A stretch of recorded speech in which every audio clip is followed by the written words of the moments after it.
രാത്രി ഉറങ്ങാൻ കിടന്നാൽ രാവിലെ എണീക്കും എന്ന് ഉറപ്പില്ലാത്ത ഈ ലോകത്ത് നമ്മൾ എന്തിന് അഹങ്കാരം കാണിക്കണം? നമ്മുടെ ശരീരം വേദനിപ്പിക്കാൻ എല്ലാവർക്കും കഴിയും. പക്ഷേ നമ്മുടെ മനസ്സിനെ വേദനിപ്പിക്കാൻ നമ്മൾ ജീവന തുല്യം സ്നേഹിച്ചവർക്ക് മാത്രമേ കഴിയൂ.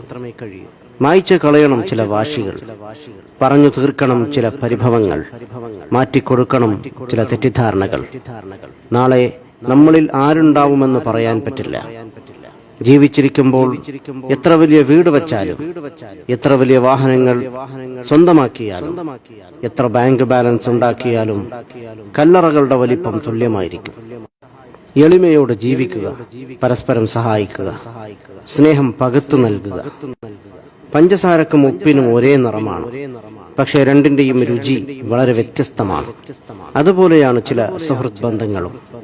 സ്നേഹിക്കാനൊരു മനസ്സുണ്ടെങ്കിൽ പിന്നെ കുറവുകൾക്കൊന്നും അവിടെ സ്ഥാനമില്ല. കുറവുകൾ അറിഞ്ഞു സ്നേഹിക്കുമ്പോഴാണ് സ്നേഹം യാഥാർത്ഥ്യമാവുന്നത്. കൂര ചെറുതാണെങ്കിലും അതിനുള്ളിൽ സമാധാനമുണ്ടെങ്കിൽ അത് കൊട്ടാരത്തെക്കാൾ വലുതാണ്. നമ്മളെക്കാൾ ഉയരത്തിലുള്ളവരെ നോക്കുമ്പോൾ നമുക്ക് വിഷമവും ദുഃഖവും തോന്നാം. നമ്മളെക്കാൾ താഴെയുള്ളവരെ ഒന്ന് നോക്കൂ, അപ്പോൾ മനസ്സിലാകും നാം എത്ര ഉയരത്തിലാണെന്ന്. ഉറങ്ങാൻ കിടക്കുമ്പോൾ എല്ലാവർക്കും മാപ്പ് കൊടുക്കുക. ശുദ്ധ മനസ്സോടെ ഉറങ്ങാൻ ശ്രമിക്കുക. സ്നേഹം ചെറുപ്പത്തിൽ സൗജന്യമായി ലഭിക്കുന്നു. യൗവനത്തിൽ അതിനായി അധ്വാനിക്കേണ്ടി വരുന്നു. വാർദ്ധക്യത്തിൽ അതിനായി യാചിക്കേണ്ടി വരുന്നു. ചിലർ നിങ്ങളുടെ മുന്നിലെത്തുന്നത് ഒരു അനുഗ്രഹമായിരിക്കും. ചിരിക്കുന്ന മുഖങ്ങൾ സൂചിപ്പിക്കുന്നത് അവർക്ക് ദുഃഖമില്ലെന്നല്ല, മറിച്ച് അത് കാണിക്കാതിരിക്കാനും കൈകാര്യം ചെയ്യാനും അവർ പഠിച്ചിരിക്കുന്നു എന്നതാണ്. സ്വന്തമെന്ന് തോന്നുന്നവരോട് എന്തും നമ്മൾക്ക് സംസാരിക്കാൻ കഴിയും. എന്നാൽ വായിൽ നിന്നും പ്രതീക്ഷിക്കാതെ കേൾക്കുന്ന വാക്കുകൾ മനസ്സിൽ വല്ലാതെ മുറിവേൽപ്പിക്കും. ജീവിക്കാനുള്ള ഒരു അവസരവും പാഴാക്കരുത്. കാരണം ജീവിതം തന്നെ ഒരു അവസരമാണ്.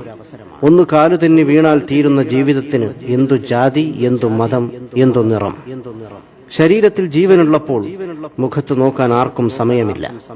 എന്നാൽ മരണപ്പെട്ടാൽ ആ മുഖം കാണാൻ തിരക്കുകൂട്ടുന്നു.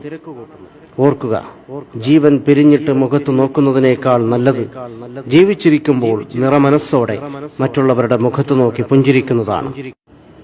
അനുഭവത്തെക്കാൾ വലിയൊരു പാഠവും ജീവിതത്തെക്കാൾ വലിയൊരു വിദ്യാലയവും ഈ ഭൂമിയിലില്ല. ഒന്നോർക്കുക, പാവപ്പെട്ടവനും പണക്കാരനും 6 അടി മണ്ണ് മാത്രം.